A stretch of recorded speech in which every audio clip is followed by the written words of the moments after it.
45, 60 और 90 आपके कोर्स में इतने ही है।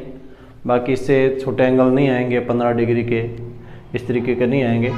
वही रेशियो आएंगे जो तुम्हें सिंपली याद हो सके और आराम से कर सको तुम। जैसे 0 डिग्री, 30 डिग्री, 60 डिग्री की वैल्यू और 90 डिग्री की वैल्यू और 45 डिग्री की वैल्यू। इनमें साइन 0 की वैल्यू भी पता करनी पड़ेगी, याद रखनी पड़ेगी। साइन 30 की, साइन 60 की, साइन 45, साइन 90 की। तो किस तरीके से अपन टेबल बनाएंगे, किस तरीके से करते हुए चलेंगे, ठीक है। तो रेशियो के पहले रेशियो लिख लेते हैं। Sine theta cos theta. अब थीटा का मतलब ये है कि अपन ए भी ले सकते हैं, बी भी ले सकते हैं, सी भी ले सकते हैं। थीटा ले लिया तो कोई दिक्कत नहीं, ठीक है। मैं यहाँ ये ले लूँ क्योंकि थीटा से काफ़ी लोगों को डर लगता है थीटा आते ही। तो ठीक है, साइन ए की वैल्यू, कोस ए की वैल्यू, उसके बाद टेन ए की वैल्यू, कोट ए की वैल्यू, कोट के बाद सेक ए की वैल्यू और कोसेक ए की वैल्यू, ठीक है। यहाँ पे मैं क्या ले लेता हूँ,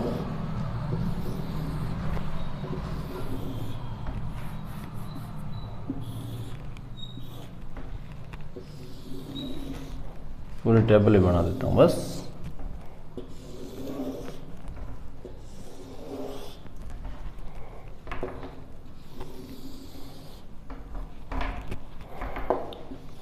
zero degree, 30 degree, 45 degree, 60 degree और 90 डिग्री।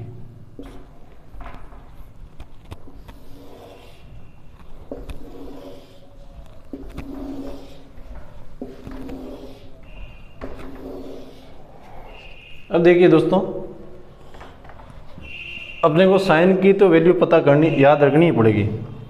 अगर आपको इसकी एक की पता है तो मैं पूरी टेबल आपको ऐसे ही बना के बताऊंगा। जैसे देखिए, आप साइन 0 की वैल्यू याद रखना, आपको 0 होती है।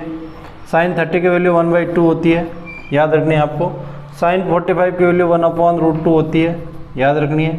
साइन 60 की वैल्यू √3/2 होती है और साइन 90 की वैल्यू 1 होती है।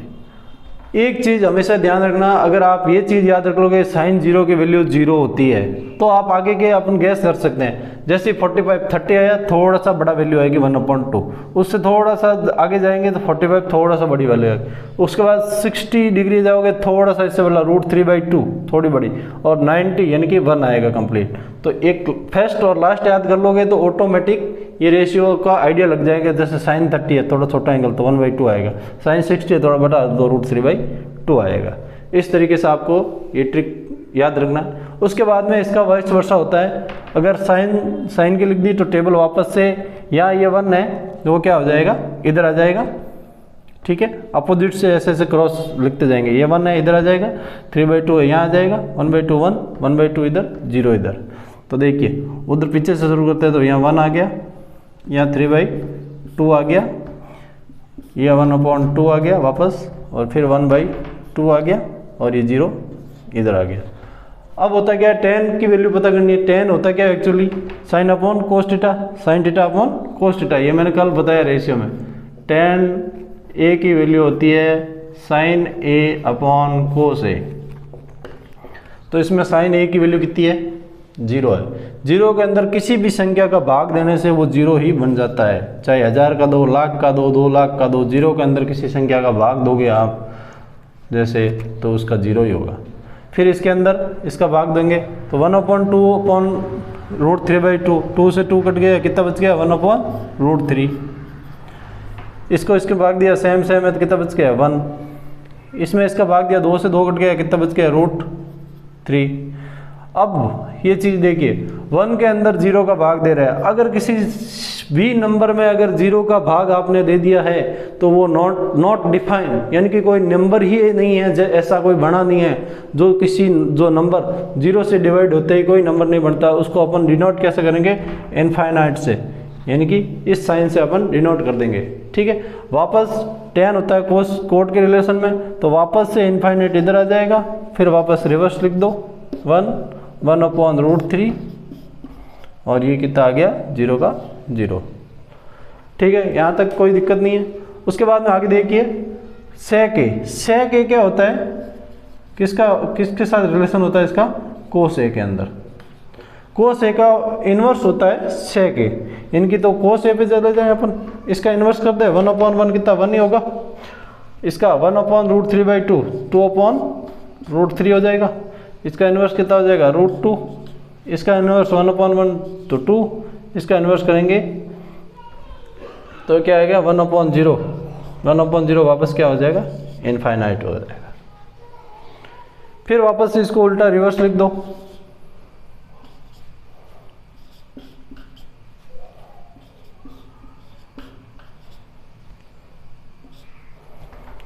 आप सारी वैल्यू याद नहीं करके, जैसे कोसेक 90 की वैल्यू याद करो या कोसेक 60 की वैल्यू याद करो, इतनी याद नहीं करके आपको 2 मिनट लगेगा। आप एग्ज़ाम के अंदर सबसे पहले जाते ही ये टेबल बना लोगे, पेंसिल से पीछे के पेज पे ये टेबल ड्रॉ कर लोगे, फटाफट से बना लोगे। उसके बाद में आपको जो भी कितने भी अगर 2 क्वेश्चन आएगा तो 10-12 नंबर का आएगा, कहीं ना कहीं ये थीटा की वैल्यू पूछेगा तो वहाँ पे फटाफट आप टेबल पीछे देखी और बना लोगे। ठीक है, ऐसे नहीं क्वेश्चन स्टार्ट करेंगे उसी टाइम टेबल बनाएंगे, हर क्वेश्चन में टेबल बनाएंगे नहीं, पहले शुरुआत में जाके पेंसिल से थोड़ी सी टेबल आप बना लो, उसी टाइम आपको टाइम मिल जाएगा, कॉपी मिल जाएगी, उसके बाद रोल नंबर वगैरह लिखोगे, उस टाइम आप ये टेबल ड्रॉ कर सकते हो पूरी। आपको ये एक वैल्यू अच्छे से याद कर लेनी है, बाकी आप रिलेशन के साथ करते करते पूरी टेबल बना सकते हो, याद रखने की ज़रूरत नहीं है। अब प्रैक्टिस में आओगे तो प्रैक्टिस में धीरे धीरे प्रैक्टिस करोगे तो जैसे जैसे आपको याद हो जाएगी sin 0 की वैल्यू 0, cos 0 की वैल्यू 1 होती है, cos 90 की वैल्यू 0 होती है। ठीक है, तो इस तरीके से ये वैल्यू याद हो जाएगी आपको।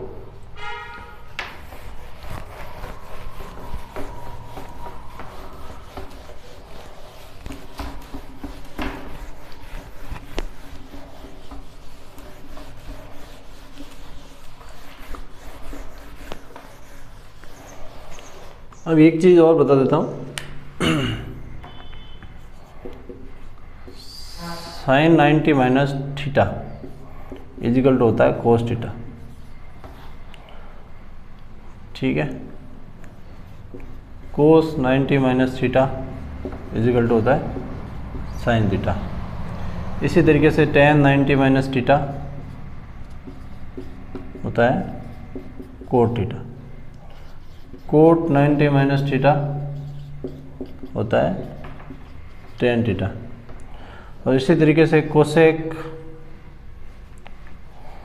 सेक 90 माइनस थीटा बराबर होता है कोसेक, और कोसेक 90 माइनस थीटा होता है सेक।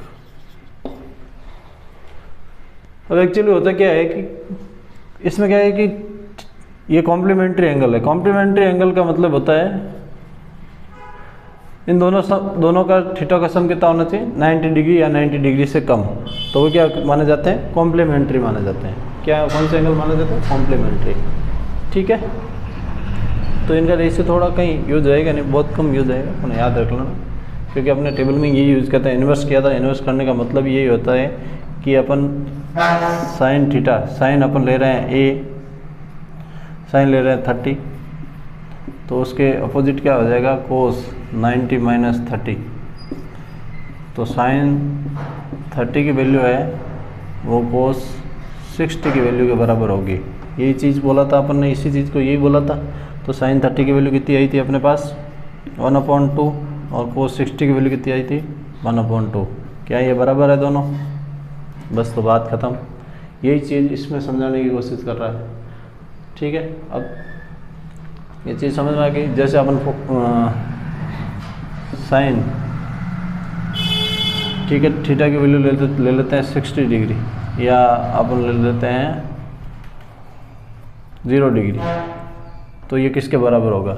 तो साइन थीटा 0 है तो अपन कोस 90 माइनस 0, तो साइन थीटा अगर 0 है 0 डिग्री है तो कोस 90 माइनस 0 कितना हो जाएगा 90 डिग्री। तो साइन 0 और कोस 90 की वैल्यू बराबर होगी। साइन 0 की वैल्यू कितनी 1 होती है और कोस 90 की वैल्यू भी कितनी होती है 1 होती है। तो यही चीज़ मैंने पूरी इसमें समझी है। अपन जो इन्वर्स चल रहे थे ना, इन्वर्स इसी में तो कर रहे थे, साइन और कोस में इन्वर्स किया था अपन ने, टेन और कोट में इन्वर्स करा था, पीछे से वापस ऐसे वैल्यू लिखते गए ना, इसका मतलब इन्वर्स करना हुआ है, कॉम्प्लीमेंट्री एंगल के थ्रू अपने लिखा था, क्योंकि ट्रायंगल है जिसमें 90 डिग्री एंगल लिया गया तो ये दोनों 90 डिग्री एंगल से कम होंगे, इसलिए ये रेशियो के अंदर इन्वर्स माना जा रहा था। ठीक है, सेक और कोसेक में इन्वर्स किया था, वापस इनवर्स ऐसे लिखते हुए ऐसे करते करा था ना अपन टेबल बनाते समय, तो वो इसलिए ही किया था और कोई ट्रिक नहीं थी, अपन ने कोई जादू नहीं किया या कोई अपन ने कोई ऐसे कोई पैटर्न नहीं बनाया, पैटर्न ये था, ये कॉम्प्लीमेंट्री थ्योरम होती है, ये कॉम्प्लीमेंट्री एक रिलेशन होता है इनका, इसकी वजह से अपन ने ये इन्वर्स लिखा था, कोई कुछ भी उधर जादू वादू कुछ नहीं किया, ना अपन ने कोई ऐसे कोई तुक्का मारा गया, ऐसे करने से ऐसा आ गया, कुछ नहीं, ये सब रिलेशन था, इसकी वजह से वो इस तरीके से हो रहा था, क्योंकि वापस से एक लाइन लिख रहे थे, वापस से इन्वर्स लिख रहे थे, एक लाइन लिख रहे साइन की वैल्यू लिखी, फिर कोस की वैल्यू ऐसे इन्वर्स लिख दी, पीछे वाला पहले लिख दिया, ऐसे ऐसे लिख दिया, टेन की वैल्यू लिख दी अपने 1/sin थीटा कोस थीटा से, फिर अपने कोट ऐसे वापस उल्टा लिख दिया, फिर सेक की 1/cos से लिख दी, फिर ऐसे लिख दिया, तो ये इसलिए लिखा अपन ने, इसकी वजह से अपन वो चीज़ें कर पाए।